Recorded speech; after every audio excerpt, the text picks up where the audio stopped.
Halo teman-teman semuanya. Selamat datang di channel Story Firda, di mana cerita seru dan inspiratif selalu siap menemani hari kamu. Hari ini, kita akan membahas kisah yang penuh ketegangan dan kejutan.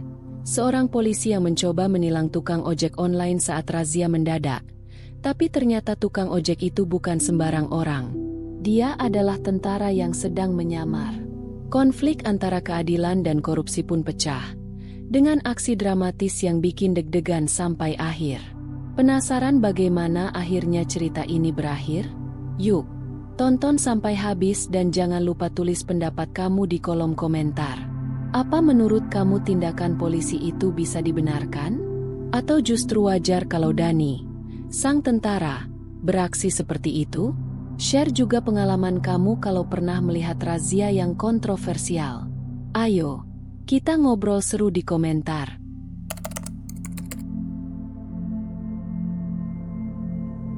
Sinar matahari siang menembus celah dedaunan di Jalan Cempaka Raya. Jalan kecil yang sering dilintasi ojek online karena bebas macet dan dekat dengan pasar. Tanpa pemberitahuan, 4 polisi lalu lintas berdiri di tengah jalan, menghentikan kendaraan satu persatu. Di antara mereka, sosok paling dominan adalah Bribka Ramli, bertubuh besar, berseragam lengkap, dengan wajah penuh percaya diri. Berhenti, berhenti, STNK, SIM, helm harus lengkap. Serunya sambil menunjuk ke arah motor-motor yang mendekat. Beberapa pengendara menurut dengan pasrah. Tahu ini bukan razia pertama yang mereka alami di jalur ini. Tapi ada sesuatu yang berbeda hari ini. Polisi tidak hanya memeriksa, tapi juga terlalu cepat mengeluarkan surat tilang, bahkan pada pelanggaran yang tidak jelas. Sementara itu, dari ujung jalan, datang seorang pria dengan jaket hijau terang bertuliskan, Grab. Dia tampak tenang, meski dari kejauhan sudah melihat keramaian. Pria itu adalah Dani, seorang tukang ojek online, sedang mengantar pesanan ke pelanggan. Bribka Ramli melihat Dani, lalu melambaikan tangan kasar. "Hei, yang Grab, samping dulu, cek surat-suratmu," katanya lantang. Dani menepi dengan sopan, membuka helm, dan menyapa ramah. "Siang, Pak, ada razia ya?" Ramli tak menjawab. Ia langsung menatap motor Dani dan mulai mencatat di buku tilangnya. "Langsung tilang aja, Pak?" tanya Dani, masih santai. "Plat nomormu kotor, bisa dianggap tidak terbaca. Itu pelanggaran," ucap Ramli, sambil terus mencatat. Dani mengernyit. Plat motornya jelas terlihat. Tak ada yang salah. Ia tahu ini bukan soal pelanggaran. Ini soal permainan kekuasaan. "Boleh saya lihat surat tugas razianya, Pak?" tanyanya pelan namun tegas. Ramli mendongak. Wajahnya berubah. Tatapan santainya berganti kesal. "Kamu mulai banyak tanya, ya?" Lalu 2 anggota lain mendekat, menciptakan tekanan. Tapi Dani tidak mundur. Ia tetap berdiri tegak, tak menunjukkan sedikit pun rasa takut. Warga mulai memperhatikan dari seberang jalan. Beberapa mengeluarkan ponsel mereka. Di warung kecil dekat situ, Ibu Yani menghentikan aktivitasnya dan ikut menonton, curiga dengan apa yang sedang terjadi. Razia yang terlihat biasa itu mulai terasa tidak biasa. Dan ini baru permulaan. Dani membuka dompet kecil yang tergantung di lehernya. Dengan tenang, ia menyerahkan SIM dan STNK yang masih terbungkus plastik pelindung. "Silakan dicek, Pak, semua lengkap," ujarnya sambil tetap tenang.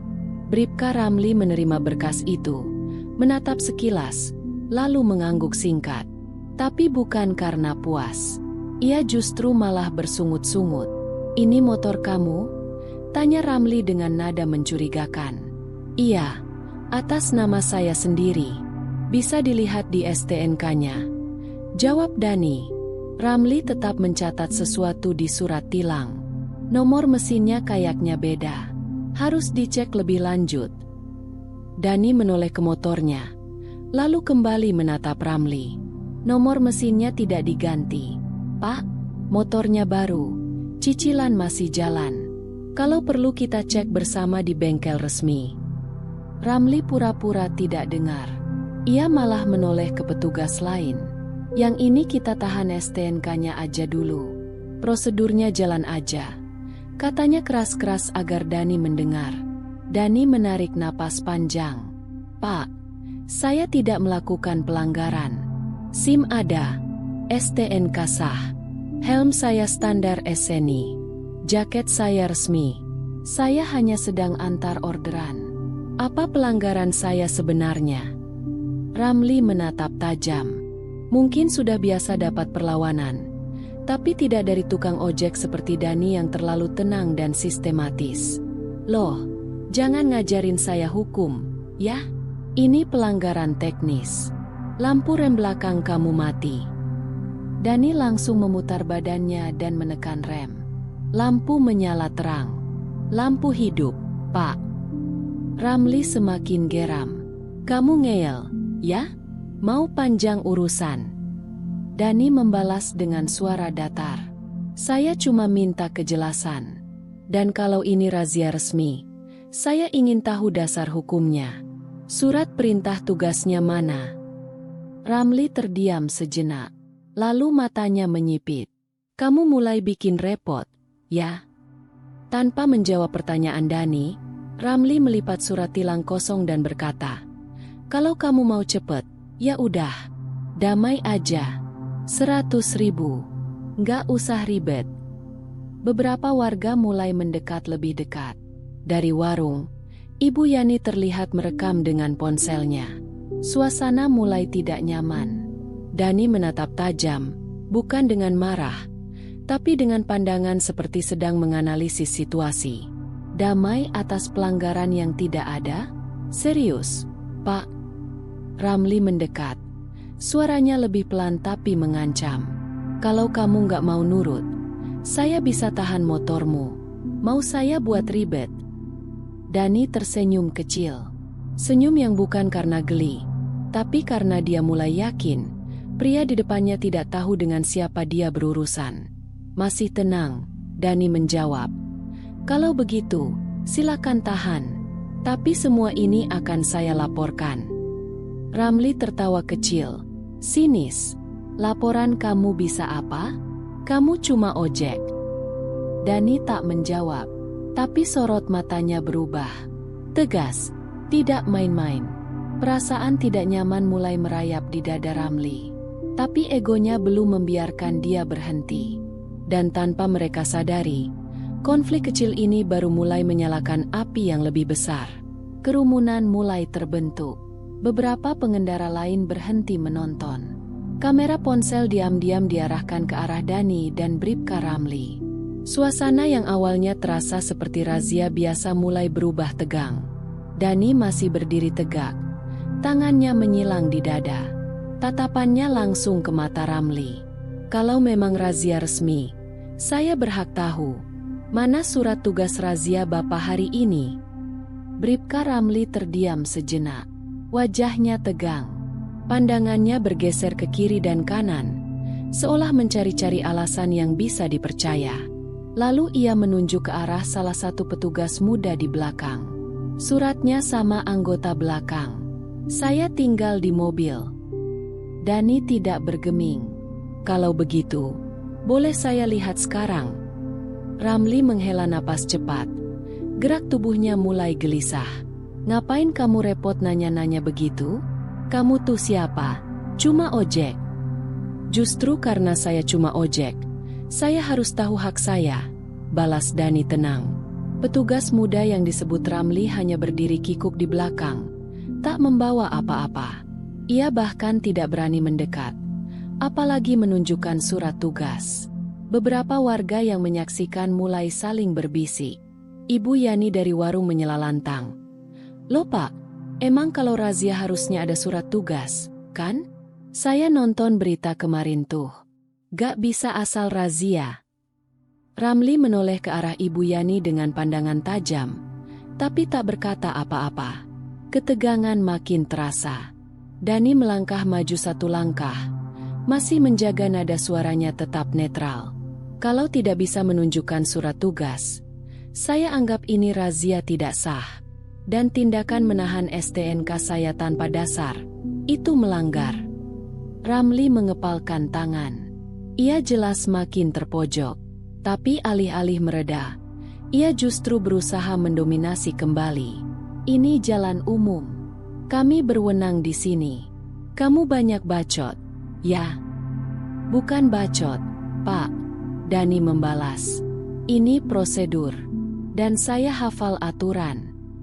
Kata-kata terakhir Dani seperti palu godam bagi Ramli. Ada sesuatu dalam nada suara Dani yang berbeda. Tegas, penuh percaya diri, dan terlatih. Bukan gaya bicara orang biasa. Ramli menatap Dani lebih lama. Matanya menyipit. Kamu sebenarnya siapa sih?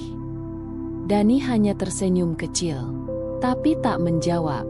Ia tahu, biarkan pertanyaan itu menggantung. Beberapa warga mulai merekam dengan lebih terang-terangan. Dari arah lain, seorang ojek online bernama Riko yang mengenal Dani datang dan bertanya pelan. Bang, ini kenapa? Dani hanya berkata singkat. Ada yang main pungli, kok. Ramli memijit pelipisnya. Keadaan sudah tidak bisa dikendalikan seperti biasanya. Warga, rekaman, dan seorang pengendara yang tidak tunduk seperti yang lain. Semuanya jadi tekanan besar, dan tekanan itu akan segera meledak. Bribka Ramli menarik Dani sedikit ke samping, menjauh dari kerumunan warga yang mulai ramai. Tapi gerakan mereka tetap disorot beberapa kamera ponsel dari kejauhan. Suara klakson kendaraan yang tertahan karena razia pun tak mengurangi ketegangan yang memuncak di udara. Dengan suara pelan namun tajam, Ramli berkata, begini aja deh. Biar gak ribet, kamu kasih aja 100.000. Kita anggap urusan selesai. Gak usah dilanjutin. Dani menatap lurus ke wajah Ramli. Tapi di balik mata itu, tampak kemarahan yang mulai naik ke permukaan. Jadi sekarang polisi tawarkan damai, di pinggir jalan, tanpa bukti pelanggaran. Ramli menyeringai. Udah biasa, bro. Semua juga ngerti cara mainnya. Kamu juga pasti ngertilah. Dani menggeleng pelan. Saya gak main di wilayah abu-abu. Pak, kalau saya salah, tilang resmi. Kalau enggak, silakan minta maaf dan lanjutkan tugas Bapak. Nada suara Dani tidak naik, tapi jelas menusuk. Bukan hanya menolak, tapi juga menantang. Ramli mulai kehilangan kesabaran. Ia menunjuk ke arah motor Dani. Kalau begitu, motor kamu saya tahan. Kita ke kantor. Kita lihat siapa yang paling kuat ngomong di sana. Dani tersenyum miring. Silakan. Tapi semua sudah direkam warga. Termasuk ibu warung tadi. Dan saya juga sedang rekam dari ponsel saya. Ia mengangkat ponselnya perlahan, menunjukkan bahwa sejak beberapa menit terakhir, fitur perekam aktif. Ramli melotot. Rahangnya mengeras. Kamu kurang ajar, ya? Tidak, Pak. Saya cuma tahu hak saya sebagai warga negara. Ramli melangkah lebih dekat. Nadanya makin rendah dan mengancam. Dengar ya, saya bisa bikin kamu gak bisa kerja lagi di jalanan ini. Semua pengojek kenal saya. Kalau kamu keras kepala, saya bisa buat kamu susah. Beberapa warga mulai berteriak kecil dari kejauhan. Woi, gak usah maksa-maksa gitu. Pak, orang gak salah kok dipaksa damai. Ibu Yani ikut menimpali. Saya udah rekam dari awal loh. Jangan main ancam-ancam begitu. Ramli mulai gelisah. Situasi di luar kendalinya. Mata Dani yang dingin, warga yang membela, kamera yang terus menyala. Semuanya menusuk harga dirinya sebagai polisi yang biasa ditakuti. Sudah, Pak. Kalau tidak ada pelanggaran dan tidak bisa menunjukkan surat tugas, saya mau lanjut kerja. Jangan halangi saya, kata Dani, kali ini dengan nada lebih tegas. Ramli tiba-tiba meraih lengan Dani dan mencoba menariknya. Tapi detik berikutnya, Dani bergerak cepat. Dengan satu gerakan sigap, Ia melepaskan genggaman Ramli, memutar pergelangan tangan lawannya, dan membuat Ramli mundur selangkah. Kaget, nyaris kehilangan keseimbangan. Semua terdiam. Suara-suara warga mulai terdengar lebih riuh. Loh, itu si abang bisa bela diri ya? Lihat tuh, polisinya sampai mundur. Ramli menatap Dani dengan mata terbelalak. Sekilas, ia sadar, pria ini bukan tukang ojek sembarangan. Tapi egonya belum mau kalah. Dan Dani? Ia belum selesai. Wajah Bribka Ramli kini tak lagi sekadar kesal. Ia marah. Bukan hanya karena Dani menolak damai, tapi karena gengsinya jatuh di depan umum. Apalagi setelah warga menyaksikan bagaimana Dani dengan mudah melepaskan genggamannya. Tanpa peringatan, Ramli mendekat cepat dan menarik kerah jaket hijau milik Dani. Kalau kamu ngotot, kita selesaikan sekarang juga, bentaknya.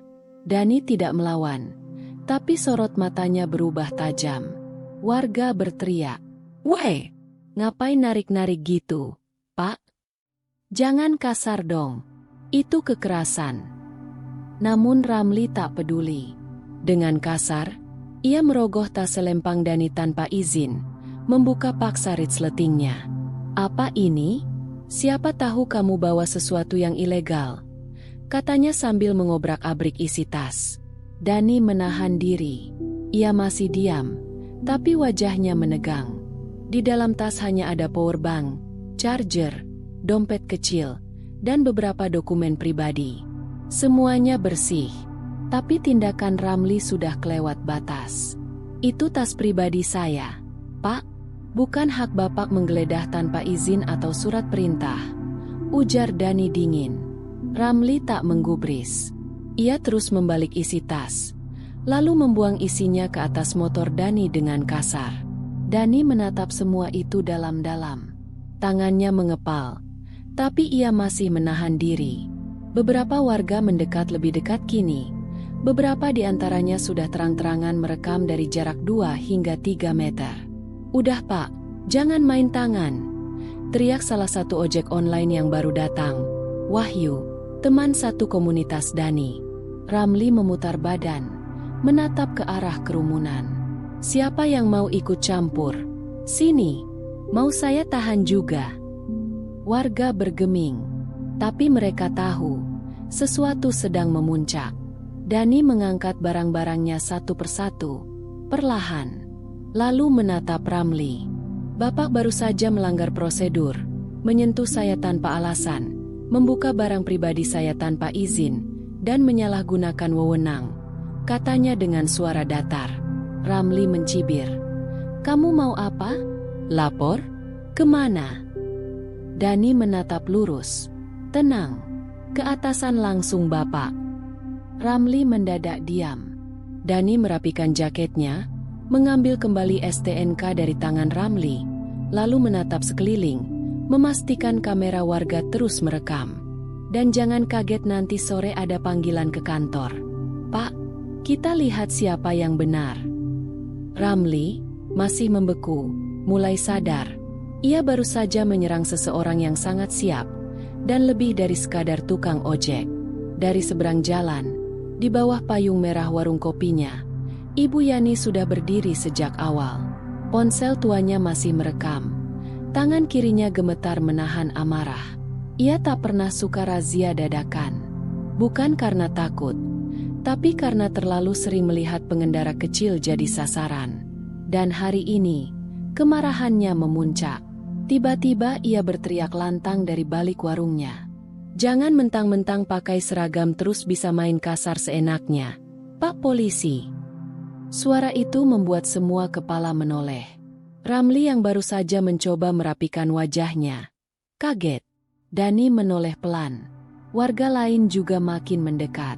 Beberapa sopir angkot yang biasa mangkal di ujung jalan mulai mendekat sambil mengangguk-angguk. Ponsel mereka siap merekam juga. "Saya lihat dari awal, anak muda itu gak salah. Kalian yang maksa-maksa, sekarang malah geledah tasnya segala. Itu bukan razia, itu namanya ngintimidasi," teriak Ibu Yani lagi, lebih keras. Ramli mulai panik. Matanya celingukan. Petugas muda di belakangnya, yang tadi disuruh bawa surat tugas, yang tidak ada, mulai mundur pelan-pelan. Ia tahu ini sudah kelewat batas. Dani tetap diam. Ia tak butuh membela diri. Rakyat mulai bicara. Salah satu warga, Pak Roni, yang tinggal 2 rumah dari warung itu, ikut bersuara. Saya rekam dari tadi. Pak, ini bisa viral loh. Kalau gak ada surat tugas, jangan asal tilang-tilang. Suasana sudah tak lagi seperti razia. Ini mulai terasa seperti sidang terbuka. Ramli mengangkat tangan, mencoba menenangkan massa. Sudah, jangan bikin keributan. Ini prosedur biasa.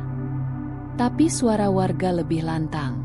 Kalau biasa, kenapa gak bisa tunjukin surat tugas? Kok malah nyuruh damai di tempat? Tadi ngancem juga tuh, bilang bisa bikin si abang gak kerja lagi. Tekanan datang dari segala arah. Ramli tak bisa lari, tak bisa berkilah. Keringat dingin mulai mengalir di pelipisnya. Dani akhirnya angkat bicara. Kali ini ditujukan ke warga. Saya ucapkan terima kasih sudah membantu merekam. Saya tidak minta dibela. Tapi saya minta semua kita tahu hak kita.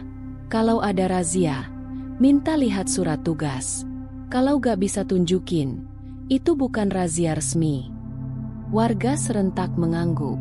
Ibu Yani menambahkan, kita ini rakyat, bukan budak. Kalau diam terus, pungli begini gak akan pernah hilang. Sorotan kamera kini mengarah ke Ramli, dan wajahnya tak lagi garang.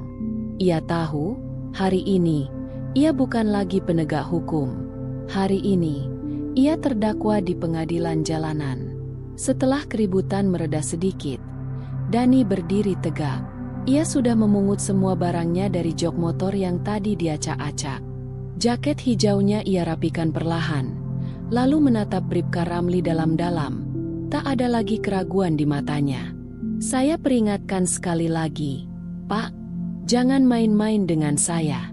Kalau saya buka identitas saya sekarang, Bapak gak cuma kehilangan 100.000, bisa-bisa kehilangan jabatan, ujar Dani datar, namun tegas.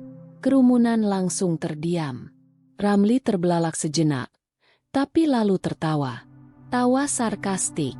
Wah, gaya kamu udah kayak Intel. Jangan ngaku-ngaku deh. Saya udah sering ditantang model begini, katanya sambil melipat tangan di dada. Namun kali ini, tawa Ramli terdengar seperti pertahanan terakhir dari seseorang yang mulai takut. Kalau kamu bukan polisi, bukan jaksa, bukan wartawan, ya kamu cuma pengojek. Jadi jangan banyak gaya. Sambungnya lagi. Dani melangkah pelan, mendekat 1 langkah. Sorot matanya tidak berubah. Tajam, tenang, penuh kendali. Saya memang ojek, tapi bukan ojek biasa. Kalau saya sudah turun tangan sendiri, artinya atasan saya sedang mengawasi dari jauh. Dan sekarang semua yang Bapak lakukan sudah direkam dan siap dikirim ke meja komando. Ramli mendadak kaku. Ia belum tahu apakah Dani bicara serius atau hanya menggertak. Tapi cara bicaranya, posturnya, dan bagaimana ia mengatur emosi, terlalu disiplin, terlalu militer. Cukup, saya gak main ancam, tapi saya kasih Bapak pilihan. Minta maaf, selesaikan secara benar, atau saya pastikan sore ini Bapak dapat panggilan khusus. Saya gak perlu lapor, karena atasan Bapak mungkin sudah lihat videonya sekarang. Suara Dani tidak meninggi, tapi justru karena itu, kata-katanya terasa seperti perintah yang tak bisa dibantah. Warga sekitar menatap mereka berdua. Tak ada yang berani menyela. Bahkan Ibu Yani kini terdiam sambil terus merekam. Ini lebih panas dari sinetron jam malam. Ramli, yang tadi menertawakan, kini mulai kehilangan kata-kata. Siapa kamu sebenarnya? Tanyanya akhirnya. Dani hanya menjawab pelan. Saya cuma rakyat biasa yang tahu cara melawan. Ia mengambil helm dari setang motornya dan mengenakannya pelan. Saya kasih waktu 5 menit buat mikir. Kalau saya jalan, Dan Bapak masih berdiri di sini dengan muka angkuh. Berarti kita lanjut ke tahap berikutnya. Ramli tidak menjawab. Dani hidupkan motornya. Suaranya lembut, tapi jelas. Seperti nada tenang sebelum badai. Mesin motor Dani baru saja menyala. Ketika tiba-tiba, Bribka Ramli menerjang dari samping. Tak kuat menahan malu dan rasa kalah di depan umum. Ia kehilangan kendali dan menyerang dengan emosi membabi buta. "Jangan sok jagoan lo," teriak Ramli, sambil meninju ke arah wajah Dani. Tapi Dani bereaksi lebih cepat. Dengan satu gerakan refleks, ia menunduk, lalu menepis pukulan Ramli ke samping. Serangan itu meleset, membuat Ramli sedikit limbung. Tanpa membalas dengan pukulan, Dani memutar tubuh Ramli dengan teknik penguncian tangan yang terlatih. Lalu dengan cepat mendorong dan membanting tubuh Ramli ke tanah. Duk! Suara tubuh besar berbenturan dengan aspal menggemparkan kerumunan. Warga yang menonton berseru kaget. "Astaga! Dibanting! Itu jurus tentara, bukan orang biasa tuh." "Fix, abang itu bukan tukang ojek sembarangan." Ramli tergeletak, mengerang kesakitan. Satu tangannya terkunci oleh Dani yang kini berada di atasnya, menahan tubuhnya dengan posisi aman, bukan kasar, tapi tak terbantahkan. Teknik pengendalian seperti itu hanya diajarkan di institusi militer atau pasukan khusus. Dani menunduk, mendekat ke telinga Ramli. "Saya sudah beri pilihan, tapi Bapak lebih memilih menyerang warga sipil. Sekarang saya punya cukup alasan untuk memproses Bapak secara hukum." Ramli hanya bisa menggeram. Wajahnya merah padam, bukan karena luka, tapi karena harga dirinya hancur total. Sementara itu, dua polisi muda yang berjaga di belakang hanya bisa melongo. Mereka tidak berani bergerak. Mereka sadar, Dani bukan target sembarangan. Dani melepaskan kuncian perlahan dan berdiri. Ia menoleh ke warga. "Ada yang bisa bantu telepon provos? Saya butuh pengamanan resmi untuk oknum ini." Ibu Yani langsung menjawab. "Udah saya telepon barusan, Bang. Saya bilang ke kantor polisi langsung. Katanya petugas dari dalam udah meluncur ke sini." Ramli terduduk di aspal. Napasnya memburu. Wajahnya tidak hanya dipenuhi debu jalan, tapi juga rasa takut yang nyata. Untuk pertama kalinya dalam razia-razia ilegal yang pernah ia lakukan, korbannya melawan. Bukan dengan teriakan, tapi dengan bukti dan keahlian yang tak terduga. Dan Ramli tahu, semuanya sudah terlambat. Ramli masih terduduk di aspal. Napasnya masih tersengal. Sorot matanya kosong, tercampur antara rasa sakit dan syok. Ia tak menyangka pria berbaju ojek online yang tadi ia anggap remeh ternyata mampu melumpuhkannya dalam hitungan detik. Dan kini situasinya benar-benar di luar kendalinya. Dani berdiri tegak di depan kerumunan. Tangannya menyelip ke dalam dompet kecil yang sempat tercecer saat tasnya digeledah paksa. Ia menarik satu kartu dengan pelindung plastik bening. Lalu, dengan tenang ia mengangkatnya tinggi agar bisa terlihat jelas. Kartu identitas TNI. Nama, Sertu Dani Pratama. Kesatuan, Komando Cadangan Strategis TNI Angkatan Darat. Kerumunan sontak hening. Suasana berubah total. Dari jalanan biasa, tempat ini kini terasa seperti markas sidang darurat. Dani berbicara dengan suara tegas. Suaranya terdengar jelas ke seluruh kerumunan. "Saya Sertu Dani Pratama. Ditugaskan menyamar sebagai mitra ojek online dalam operasi investigasi pungli dan penyalahgunaan wewenang oleh oknum penegak hukum. Semua tindakan hari ini terekam dan akan menjadi bukti laporan resmi." Beberapa warga langsung berbisik kaget. TNI ternyata. Pantesan gerakannya beda. Waduh, mampus tuh polisi. Bribka Ramli mendongak. Matanya tak berkedip melihat kartu identitas itu. Raut wajahnya kini tak hanya panik, tapi juga putus asa. Ia tahu, permainan sudah berakhir. Tak ada lagi alasan. Tak ada lagi ruang menghindar. Dua polisi muda yang sedari tadi berdiri kaku langsung menghampiri Dani dan memberi hormat cepat. "Mohon maaf, Pak, kami tidak tahu." "Tidak perlu. Kalian sudah rekam semua yang terjadi, ya?" potong Dani singkat. Keduanya mengangguk. Beberapa menit kemudian, mobil petugas dari Provos datang. Dua anggota berseragam lengkap turun dan langsung menuju kerumunan. Setelah melihat Dani dan mendengar laporan singkat dari warga, mereka memeriksa Ramli yang masih duduk lesu.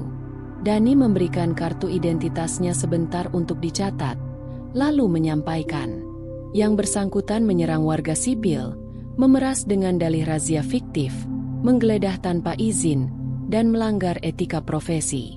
Semua bukti dan saksi sudah siap. Petugas Provos hanya mengangguk singkat, lalu memborgol Bribka Ramli tanpa perlawanan. Warga bersorak. Ibu Yani sampai meneteskan air mata kecil. Pak Roni mengangkat ponselnya dan berkata, "Hari ini sejarah, korupsi jalanan kalah." Dani hanya tersenyum tipis. Ia mengenakan helmnya kembali, menaiki motor, dan berkata lirih, "Satu razia palsu selesai. Masih banyak lagi." Lalu perlahan ia melaju, meninggalkan jalan kecil itu. Tapi jejaknya tertanam kuat di hati warga. Begitu mobil Provos menggiring Bribka Ramli menuju pintu belakang, suasana di jalan kecil itu meledak dalam sorak-sorai. Ibu Yani bahkan berdiri di bangku warungnya sambil mengacungkan tangan ke langit. "Hidup tentara jujur, hancurkan pungli jalanan." Warga yang biasanya hanya bisa diam saat razia berlangsung, kini bersatu dalam semangat yang sama, melawan ketidakadilan. Di tengah euforia itu, dua polisi muda yang tadi mendampingi Ramli mundur perlahan, lalu berbalik dan kabur menggunakan motor dinas mereka. Tak ada kata pamit. Mereka tahu, jika tetap di lokasi, bisa saja ikut terseret karena membiarkan kejadian tadi berlangsung. "Weh, kabur tuh dua orang!" teriak Pak Roni sambil menunjuk ke arah mereka. "Udah biarin, biar mereka yang tangani di kantor," sahut Dani yang masih berdiri sebentar sebelum beranjak. Ramli sendiri kini duduk lesu di bangku belakang mobil Provos, tangan terborgol, wajah tertunduk. Matanya merah, bukan karena luka fisik, tapi karena kehancuran total sebagai anggota kepolisian. Di usianya yang seharusnya matang, ia tersungkur karena keserakahan kecil. Ia mencoba bicara kepada salah satu petugas Provos. "Pak, saya mohon, jangan proses saya ke pengadilan. Saya hilaf. Pak, saya cuma butuh uang tambahan buat rumah." Petugas Provos tidak menjawab. Ia hanya memutar wajah dengan ekspresi datar, seperti sudah terbiasa mendengar alasan serupa. Tapi kalimat Ramli terus berderai. "Saya janji gak bakal ulangi lagi. Saya bisa minta maaf ke abang itu. Saya siap turun jabatan asal jangan sampai masuk sel." Namun Dani hanya memandangi Ramli dari luar jendela mobil dengan tatapan dingin, bukan karena benci, tapi karena tahu. Orang seperti Ramli bukan sekadar salah langkah. Ia terlalu sering melangkah salah. Di belakang mereka, warga terus menyanyikan yel-yel kecil. "Hidup rakyat, lawan pungli. Hidup rakyat, lawan pungli." Dan untuk pertama kalinya, jalan kecil yang dulu jadi tempat ketakutan saat razia, berubah menjadi simbol kemenangan rakyat kecil atas arogansi seragam. Hanya butuh 2 jam setelah kejadian, video yang direkam oleh Ibu Yani sudah tersebar ke berbagai grup WhatsApp, lalu masuk ke X, dulu Twitter, Instagram, dan TikTok. Potongan video menunjukkan Bribka Ramli memaksa damai kepada Dani. Aksi penggeledahan liar tanpa surat tugas. Dani membanting Ramli dengan teknik militer. Kartu identitas TNI yang diangkat Dani di depan kamera. Sorakan warga dan tangisan kecil Ibu Yani saat Provos datang. Video itu disertai caption sederhana. "Tukang ojek ternyata anggota TNI yang menyamar." Oknum polisi langsung diborgol di tempat. Indonesia masih punya harapan. Tagar Knifs pungli dan ojek berseragam langsung jadi trending topik nasional. Komentar netizen pun membanjiri unggahan. Respect untuk Sertu Dani. Bribka Ramli tamat. Bukan lawan preman, tapi pasukan. Semoga makin banyak yang berani lawan pungli jalanan. Sementara itu, di Mabes TNI, video itu sudah ada di meja Kolonel Danu, atasan langsung dari Dani. Ia menatap layar dengan wajah serius, lalu mengambil ponsel dinasnya. Hubungkan saya dengan Sertu Dani Pratama. Sekarang. Beberapa menit kemudian, Dani menjawab telepon sambil masih duduk di posko kecil tempat ia tinggal selama penyamaran. Izin melapor. Pak, operasi tidak direncanakan pecah. Keadaan berkembang cepat. Saya sudah lihat. Bagus, tindakanmu sesuai prosedur. Tapi situasi sudah publik. Jadi kita perlu bertindak resmi. Kau tahu artinya? Siap. Saya siap dipanggil kapan saja. Kolonel Danu tak langsung bicara. Ia memandang video sekali lagi. Bagian saat Dani mengatakan, "Saya cuma rakyat biasa, yang tahu cara melawan." Ia lalu berkata pelan, "Kau baru saja menyalakan api. Banyak yang akan takut, tapi banyak juga yang akan mulai berani." Sementara itu, Polres setempat mulai goyang. Banyak wartawan menghubungi untuk konfirmasi. Nama Bribka Ramli mendadak dikenal bukan karena prestasi, tapi karena skandal. Beberapa rekannya memilih menghapus foto-foto bersama. Yang lain mulai ketar-ketir.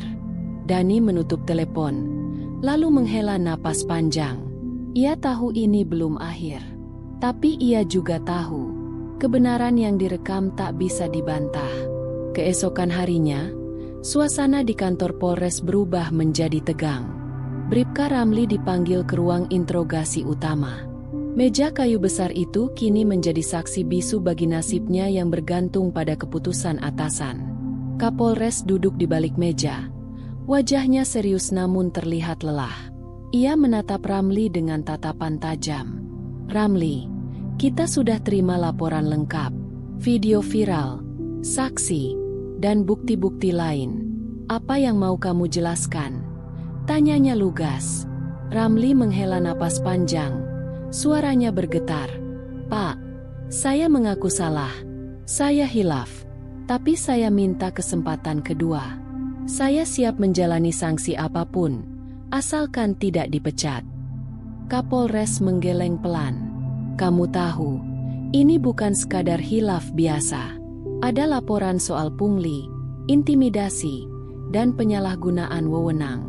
Ini bisa merusak nama institusi kita." Sementara itu, di markas TNI, Sertu Dani juga dipanggil ke ruang komandan. Kolonel Danu duduk di depannya, menatap penuh arti. "Kamu sudah menjalankan tugas dengan baik, Dani. Tapi setelah video itu viral, ada tekanan politik dan media yang kuat. Aku ingin kamu tetap tenang dan siap menghadapi panggilan resmi dari Komandan Jenderal." Dani mengangguk. "Siap, Pak. Saya akan lakukan yang terbaik demi nama baik TNI." Keduanya, Ramli dan Dani, menjalani proses yang berbeda namun saling terkait. Ramli menghadapi kemungkinan berat sebagai anggota kepolisian, sementara Dani harus mempertahankan integritas dan misi penyamaran. Di luar ruang interogasi, suasana berubah. Warga dan media menunggu kabar berikutnya. Semua mata tertuju pada dua sosok yang kini menjadi simbol pergulatan antara keadilan dan kekuasaan. Hari itu, ruang sidang internal di Polres dipenuhi suasana tegang. Bribka Ramli duduk di kursi pesakitan. Wajahnya muram dan penuh penyesalan. Di depan meja sidang, para anggota pengawas dan atasan menatap serius, siap memutuskan nasib seorang anggota polisi yang telah mencoreng institusi. Ketua sidang membuka pertemuan dengan tegas. Sidang ini digelar untuk menindaklanjuti laporan terkait pungli dan penyalahgunaan wewenang yang dilakukan oleh Bribka Ramli selama operasi razia. Saksi dari warga, termasuk rekaman video Ibu Yani, diputar ulang di layar besar. Suara dan gambar itu menjadi bukti kuat yang tak terbantahkan. Ramli mencoba membela diri. "Yang mulia, Saya mengaku bersalah. Saya hilaf karena tekanan hidup. Namun saya berjanji tidak akan mengulangi perbuatan ini. Tetapi pimpinan sidang tidak tergoyahkan. Kesalahan ini bukan hanya masalah pribadi. Ini merusak kepercayaan masyarakat pada institusi kepolisian. Oleh karena itu, sanksi tegas harus diberikan. Setelah diskusi singkat, sidang memutuskan Bribka Ramli diberhentikan dengan tidak hormat dari kepolisian dan akan menghadapi proses hukum atas tindak pungli dan penyalahgunaan wewenang. Ramli terdiam. Kata-kata itu seperti palu yang menghantam keras hidupnya. Ia tahu, ini akhir dari karirnya sebagai polisi. Saat sidang usai, Dani yang turut hadir sebagai saksi merasa lega. Keadilan mulai ditegakkan, meski jalan masih panjang. Setelah keputusan sidang internal disampaikan, Bribka Ramli secara resmi diberhentikan dengan tidak hormat. Surat keputusan pemberhentian diserahkan langsung oleh Kapolres dengan wajah serius namun tegas. Ramli berdiri terpaku, menerima dokumen yang menjadi titik akhir karirnya. Tak ada kata yang keluar dari mulutnya, hanya tatapan kosong penuh penyesalan. Sementara itu, di pihak TNI, Dani mendapatkan instruksi tegas dari atasannya. Demi keamanan dan kelancaran misi penyamaran yang masih berlangsung, identitas asli Dani dan perannya sebagai anggota TNI disembunyikan dari publik. Kolonel Danu menegaskan, nama sertu Dani Pratama akan tetap dirahasiakan untuk melindungi operasi dan keamanan personel. Publik hanya tahu dia sebagai tukang ojek online biasa. Dani mengangguk, menyadari bahwa perjuangan ini belum usai. Ia harus tetap waspada, menjaga keseimbangan antara tugas dan keselamatan diri. Warga yang sempat mengenal sosok Dani hanya melihatnya sebagai pahlawan tak terlihat. Pahlawan yang berjuang di balik layar demi keadilan dan perubahan. Dani melaju pelan dengan motornya meninggalkan keramaian. Jalanan yang tadi penuh sorak-sorai kini mulai kembali sunyi. Namun, dalam hati banyak orang, semangat melawan ketidakadilan sudah menyala. Sesampainya di markas, Dani melepas helmnya dan duduk sejenak. Senyum tipis mengembang di wajahnya. Ia tahu, identitas asli dan perannya sebagai tentara masih aman terjaga, meski dunia luar hanya mengenalnya sebagai tukang ojek biasa. Kolonel Danu menatapnya dengan bangga. Kerja bagus, Sertu. Ini bukan sekadar misi operasi, tapi juga pesan bahwa keadilan akan selalu menang. Dani mengangguk. Misi sosial ini baru permulaan, Pak. Masih banyak yang harus kami benahi. Keadilan memang tidak selalu mudah, dan perjuangan tidak selalu terlihat. Tapi hari ini, satu langkah besar sudah diambil. Di sudut kota kecil itu, cerita tentang tukang ojek yang ternyata tentara menyamar jadi legenda kecil. Simbol harapan bagi rakyat biasa yang berani berdiri melawan ketidakadilan. Dan Dani, ia siap menjalankan tugas berikutnya. Karena baginya, keadilan bukan hanya profesi, tapi panggilan hati. Terima kasih sudah menonton sampai akhir. Kalau kamu suka cerita seperti ini yang penuh kejutan dan pesan moral kuat, jangan lupa klik tombol subscribe dan aktifkan notifikasi supaya kamu gak ketinggalan cerita-cerita menarik lainnya dari kami. Dukung terus channel ini dengan like dan share juga ya. Sampai jumpa di video berikutnya. Tetap semangat dan selalu jadi versi terbaik dari diri kamu.